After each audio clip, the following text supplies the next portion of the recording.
Hello students, welcome back to another video. अगर आप लोग बीए के 5th सेमेस्टर में हैं और इंग्लिश लिटरेचर पढ़ रहे हैं तो आज की वीडियो में इंग्लिश लिटरेचर के पेपर नंबर 2 का हम यूनिट नंबर 3 पढ़ने वाले हैं। यूनिट नंबर 3 में आपको पढ़ना है trends in 20th and 21st century fiction, जिसमें आपको डिटेक्टिव नॉवेल के बारे में, साइंस फिक्शन के बारे में, मेटा फिक्शन के बारे में, utopia, dystopia, mythological fiction, campus fiction, space fiction, chick lit and junk fiction के बारे में पढ़ना है। तो आज का ये जो वीडियो है यूनिट नंबर 3 का पार्ट 2 है, जिसमें हम मेटा फिक्शन, यूटोपिया और डिस्टोपिया को पढ़ने वाले हैं। पार्ट 1 की वीडियो में आप लोगों ने detective novel and science fiction के बारे में पढ़ लिया है। तो आज हम मेटा फिक्शन को समझेंगे, यूटोपिया एंड डिस्टोपिया को समझेंगे, जो आपके एग्जाम के पर्पज से बहुत ही इम्पोर्टेंट है। और नेक्स्ट वीडियो में हम बाकी के सारे फिक्शन को कवर करेंगे। तो 3 पार्ट में मैं आपकी ये पूरी यूनिट को कंप्लीट करा दूंगी। तो देखिए, यहाँ पर आपको डिटेक्टिव नॉवेल वगैरह नजर आ रहा होगा, तो इस पर पार्ट 1 की वीडियो आप जाकर चैनल पे देख लीजिएगा। आपको लिंक मिल जाएगी प्लेलिस्ट की इसी वीडियो के डिस्क्रिप्शन बॉक्स में। चलिए वीडियो को स्टार्ट करते हैं। सबसे पहले हम मेटा फिक्शन को समझेंगे। मेटा फिक्शन क्या है? Meta fiction is a self conscious literary style in which the narrator और characters are aware that they are the parts of fiction. तो देखिए, जो मेटा फिक्शन होता है ये एक ऐसा लिटरेरी स्टाइल है इन विच, जिसमें द नरेटर, जो नरेटर होता है, और जो कैरेक्टर होता है, आर अवेयर, जो अवेयर करते हैं या अपने आप को ये बताते हैं दैट कि they are the parts of fiction, की वो फिक्शन का ही पार्ट हैं। देखिए, आप ये बात जानते ही हैं कि जो फिक्शन होता है यानी जो नॉवेल होता है, जब हम उसको पढ़ते हैं तो उसकी जो भी कहानी होती है हम उसमें खो जाते हैं। और जो फिक्शन होता है यानी जो भी नॉवेल वगैरह होते हैं, उपन्यास होते हैं, वो जो भी उपन्यासकार लिखता है तो वो उसको इस तरीके से लिखता है कि वो इमेजिनेशन वर्ल्ड पर बेस्ड होता है। उसमें सारी कहानियां काल्पनिक होती हैं और जब हम उसको पढ़ते हैं तो उसमें खो जाते हैं। और देखिए, जब भी हम कोई भी नॉवेल पढ़ते हैं तो उसमें इतना खो जाते हैं कि वो सारी चीजें हमें रियलिटी लगने लगती हैं। दरअसल में वो रियलिटी नहीं होती। आप ये बात तो जानते ही हैं कि जो भी फिक्शन या नॉवेल होता है वो इमेजिनेशन पर बेस्ड होता है, कल्पनाओं पर बेस्ड होता है, कल्पना की दुनिया पर बेस्ड होता है। बट रीडर उसको पढ़ते पढ़ते समझने लगता है कि ये तो हमारी रियलिटी से मैच हो रहा है, मतलब उसको अपना रियलिटी उसको लगने लगती है।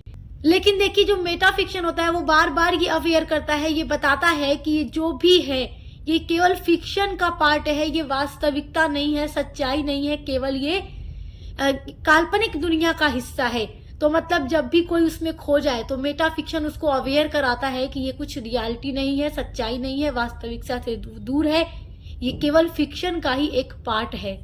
अब देखते हैं पर्पस ऑफ मेटा फिक्शन। तो आप मेटा फिक्शन में पूरा ये लिख दीजिएगा जब आपसे एग्जाम में मेटा फिक्शन के बारे में पूछेगा। तो meta fiction is used to create an out of the ordinary experience for its audience.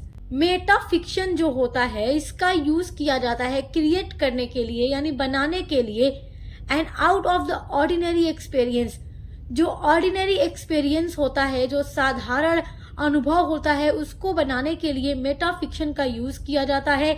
और वो ऑर्डिनरी एक्सपीरियंस बनाया किसके लिए जाता है? फॉर इट्स ऑडियंस, इसके ऑडियंस के लिए, इसके दर्शक के लिए। These experience often has the effect of blurring the border between fictional literature and the real world। और ये जो एक्सपीरियंस होता है often यानी प्राय, has the effect प्रभाव डालता है, of blurring, blur यानी धुंधला करता है, the border मतलब सीमा पर, between मतलब बीच में, फिक्शनल लिटरेचर जो भी काल्पनिक साहित्य है और जो भी रियल वर्ल्ड है। तो देखिए, ये जो अनुभव क्रिएट किया जाता है ऑडियंस के लिए, तो ये अक्सर ये प्रभाव डालता है कि जो काल्पनिक साहित्य है और जो वास्तविक दुनिया है उसके बीच की जो सीमा होती है वो ब्लर हो जाती है, धुंधली हो जाती है। क्योंकि जो भी दर्शक होता है या रीडर होता है, नॉवेल पढ़ता है, तो वो काल्पनिक दुनिया को रियल वर्ल्ड समझ लेता है। तो मेटा फिक्शन उसको बार बार ये याद दिलाता है कि जो कुछ भी ये है केवल एक फिक्शन का पार्ट है, रियल वर्ल्ड नहीं है। आपकी अगली हेडिंग है difference between fiction and Meta fiction. तो ये बहुत ही इंपॉर्टेंट हेडिंग है क्योंकि एग्जाम में फिक्शन एंड मेटा फिक्शन के बीच में डिफरेंस जरूर पूछेगा। तो आप इतना डिफरेंस याद रखो कि फिक्शन जो होता है वो इमेजिनेशन वर्ल्ड पर बेस्ड होता है। कोई भी जब फिक्शन लिखता है, कोई भी राइटर जब फिक्शन या नॉवेल लिखता है तो जो कुछ भी उसमें लिखता है, जो भी कहानियां उसमें होती हैं, वो केवल इमेजिनरी होती हैं, कल्पना पर बेस्ड होती हैं, और रीडर को ये लगता है कि जो कुछ भी वो पढ़ रहा है वो उसकी सच्चाई में, मतलब सच्ची दुनिया में हो रहा है, बट वो कुछ सब कुछ फिक्शन पर होता है, मतलब वो सब कुछ इमेजिनेशन पर होता है। तो वही होता है ना मेटाफिक्शन, जो बार बार रीडर को ये याद दिलाता है या कैरेक्टर्स को ये याद दिलाता है कि वो केवल फिक्शन का हिस्सा है, सच्चाई नहीं है। तो बस यही दोनों के बीच में यहाँ पर अंतर लिखा हुआ है। देखिए, fiction refers to invented material, जो फिक्शन है ऐसे इन्वेंटेड मटेरियल को रिफर करता है, एंड इन लिटरेचर, और लिटरेचर यानी साहित्य में it refers specially to imaginative writing, ये रिफर करता है, संदर्भित करता है, बताता है स्पेशली टू इमेजिनेटिव राइटिंग, जो कल्पनाशील लेखन होता है, यानी ऐसी राइटिंग जो केवल इमेजिनेटिव हो, दैट इज नॉट फैक्चुअल और is only loosely based on reality. तो ये केवल इमेजिनेशन राइटिंग होती है, ये फैक्चुअल नहीं होती, यानी तथ्यात्मक नहीं होती, इसमें फैक्ट्स नहीं होते, और ये अक्सर लूजली बेस्ड होती है, मतलब बहुत कम रियलिटी होती है, अधिकतर इमेजिनेटिव होता है, वही फिक्शन होता है। तो जब आप डिफरेंस लिखेंगे मेटाफिक्शन एंड फिक्शन के बीच में, तो आप वो सब कुछ फिक्शन के बारे में लिखिएगा जो भी मैंने आपको बताया है, और मेटाफिक्शन के बारे में लिखिएगा। Metafiction is a self reflective form of fiction in which the character are aware that they are in a fictional world।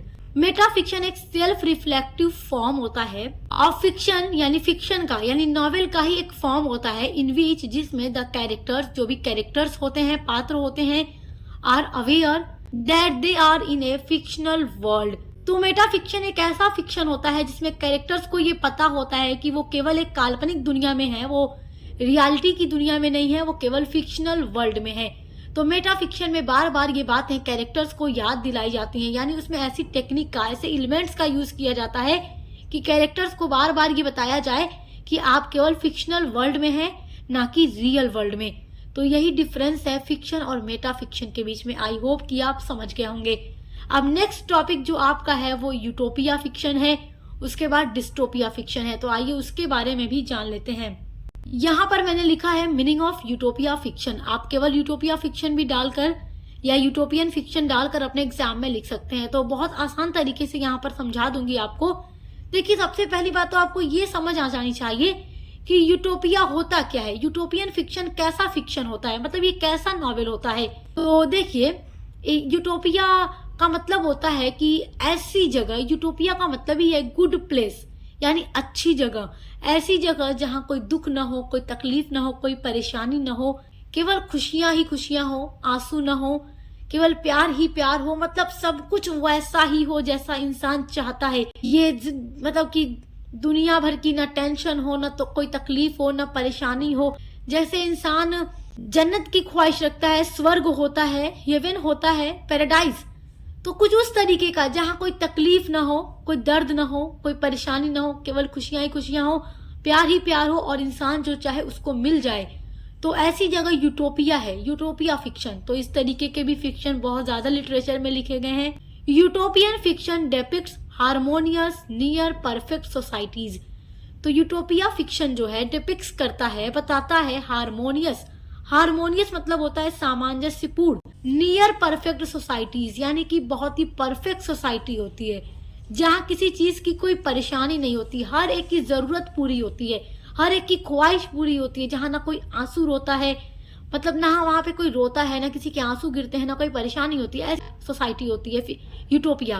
These depends on the author and the work, but generally utopian fiction tries to create ideal societies that humanity can learn from. तो ये जो utopia fiction होता है वो depend करता है on the author, writer पर, and the work, और उसकी रचना पर, बट जनरली यूटोपियन फिक्शन, लेकिन आमतौर पर ये जो यूटोपियन फिक्शन होते हैं ट्राइज मतलब कोशिश करते हैं टू क्रिएट, बनाने की, आइडियल सोसाइटीज, एक आदर्श समाज को, that humanity can learn from, और वहां से मानवता की सीख मिलती है। देखो, यूटोपियन के बारे में आप इतना जानो, यूटोपियन फिक्शन या यूटोपिया के बारे में आप इतना जानो कि ऐसी सोसाइटी जो पूरी तरीके से परफेक्ट होती है, जहाँ किसी चीज की कोई कमी नहीं होती, हर कोई एकदम खुश होता है, हैप्पी होता है, और प्यार ही प्यार होता है, यानी गुड प्लेस होता है, अच्छी जगह होती है। तो ये यूटोपिया फिक्शन होता है। और आप एक बुक का भी नाम सुन चुके हैं बहुत पहले, यूटोपिया, जिसके राइटर थे टॉमस मूर। अब देखते हैं डिस्टोपिया के बारे में कि डिस्टोपिया फिक्शन क्या है। अच्छा देखिए, यहाँ पर एक बात और आपसे कहना चाहूंगी कि अगर आप चाहते हैं कि यूटोपियन फिक्शन और डिस्टोपिया फिक्शन पर आपको लॉन्ग नोट्स मिल जाए ताकि आप अपने एग्जाम के लॉन्ग आंसर को भी तैयार कर सकें, तो आप इस वीडियो में कमेंट करके जरूर बताइएगा ताकि मैं आप लोगों के लिए यूटोपियन फिक्शन और डिस्टोपिया फिक्शन के ऊपर एक लॉन्ग नोट्स बनाकर आपके लिए वीडियो अपलोड कर दूं ताकि आप लॉन्ग आंसर टाइप क्वेश्चंस भी उस वीडियो से तैयार कर लें। तो कमेंट करके जरूर बताइएगा। अब देखते हैं कि what is dystopia fiction. Dystopia fiction क्या है? डिस्टोपिया जो है पूरी तरीके से यूटोपिया का उल्टा होता है, अपोजिट होता है। यूटोपिया का मतलब है गुड प्लेस और डिस्टोपिया का मतलब है बैड प्लेस। जैसे आप कह सकते हैं नर्क या फिर दोजख, या आप कह सकते हैं जहां पर सिर्फ और सिर्फ क्या होता है, खतरनाक चीजें, मतलब बैड प्लेस। जैसे मैंने आपको यूटोपिया का एग्जांपल स्वर्ग या जन्नत से दिया, वैसे ही उल्टा है डिस्टोपिया, बैड प्लेस होता है। Dystopia is a horrible society. Dystopia एक बहुत ही हॉरिबल सोसाइटी होती है जहां पर केवल दुख परेशानियां, मतलब अच्छी चीजों का कोई नामो निशान ना हो, केवल तकलीफें हो, परेशानियां हो, दर्द हो, वो होता है डिस्टोपिया। ऐसी सोसाइटी डिस्टोपिया होती है।